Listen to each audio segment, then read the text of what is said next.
संशोधन बिल का विरोध अब इस कदर भयानक हो गया है और हर राज्य में उसकी आग अब देखने को मिल रही है और मुस्लिम समाज भी अब आर पार के मूड में आ गया है और वहीं बीजेपी सरकार भी अब अपने मंसूबों से पीछे नहीं हट रही है। आदाब, आप देख रहे हैं द कंटाप और मैं हूं आपके साथ तरन्नुम अली।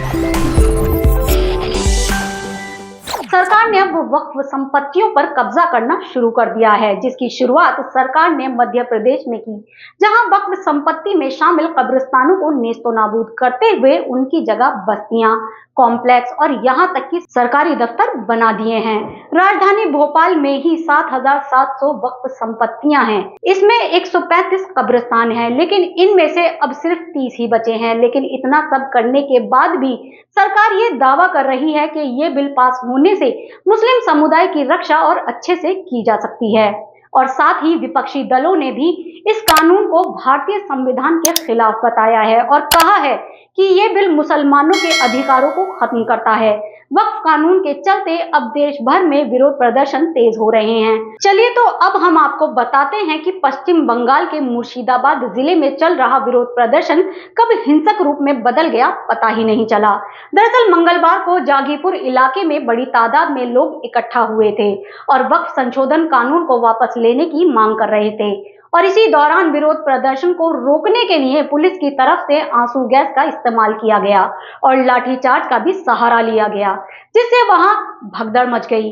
लेकिन अब सवाल तो ये उठता है कि अगर पुलिस वहां प्रदर्शन को रोकने गई थी तो फिर पुलिस ने वहां किसके कहने से आंसू गैस के गोले छोड़े और किसके कहने से लाठीचार्ज की। लेकिन इतना सब होने के बाद भी सरकार अभी तक चुप्पी साधे बैठी है और अभी भी ये दावा कर रही है कि ये बिल मुसलमानों के हित में है। लेकिन मुर्शिदाबाद में हुई हिंसा अब सिर्फ पश्चिम बंगाल तक ही सीमित नहीं रही है, बल्कि अब पूरे देश में वक्फ संशोधन बिल को लेकर विरोध प्रदर्शन तेज हो रहे हैं और देश के अलग अलग हिस्सों में मुस्लिम संगठनों ने 11 अप्रैल से पूरे देश में बड़े पैमाने पर विरोध प्रदर्शन करने की योजना बनाई है। सुप्रीम कोर्ट में भी इस कानून को लेकर 12 याचिकाएं दायर की जा चुकी हैं, जिसमें वक्फ बिल के संवैधानिकता को चुनौती दी गई है।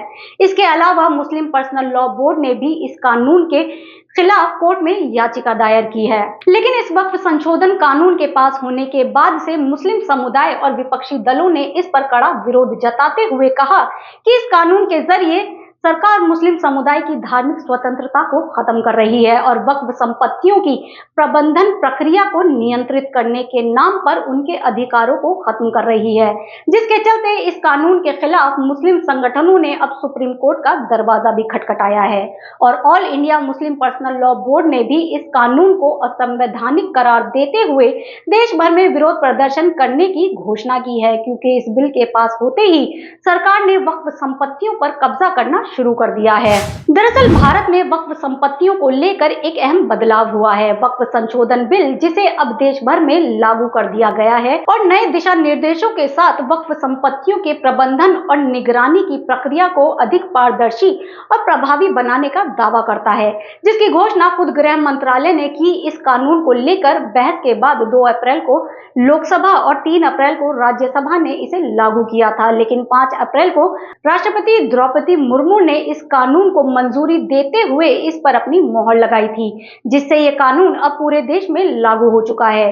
तो वहीं वक्फ संपत्तियां मुस्लिम समुदाय की धार्मिक धरोहर मानी जाती हैं, जिन्हें वक्फ बोर्ड की तरफ से अलॉट किया जाता है। दरअसल सरकार का ऐसा मानना है कि इस वक्फ संशोधन बिल से वक्फ बोर्ड की कार्यप्रणाली में सुधार किया जा सकता है। वक्फ संशोधन बिल को लेकर देश भर में अब हलचल मची हुई है, जहां एक तरफ इसे सरकार का एक महत्वपूर्ण सुधार कदम माना जा रहा है, वहीं दूसरी ओर मुस्लिम संगठनों और विपक्षी दलों का आरोप है कि ये कानून संविधान के खिलाफ है और मुस्लिम समुदाय के अधिकारों का उल्लंघन करता है। पश्चिम बंगाल के मुर्शिदाबाद जिले में हुए हिंसक विरोध ने इस मुद्दे को और गर्मा दिया है और अब ये सवाल उठता है कि क्या इस बिल के विरोध में हिंसा की घटनाएं बढ़ सकती हैं? ये तो वक्त के साथ ही साफ हो पाएगा कि क्या सरकार इस कानून को लेकर विरोधों को शांत करने में सफल हो पाएगी या ये मुद्दे और भी ज्यादा विवादों में घिर जाएंगे। वक्फ संशोधन बिल और इससे जुड़ी हर अपडेट हम आप तक पहुंचाते रहेंगे। तो आप लोग हमें कमेंट बॉक्स में अपनी राय जरूर बताइएगा कि सरकार को आगे ऐसे मामलों में और क्या कदम उठाने चाहिए, जिससे कि देश भर में शांति को कायम रखा जा सके। और ऐसी ही खबरों के लिए बने रहिए हमारे साथ। Bureau report the Kantap.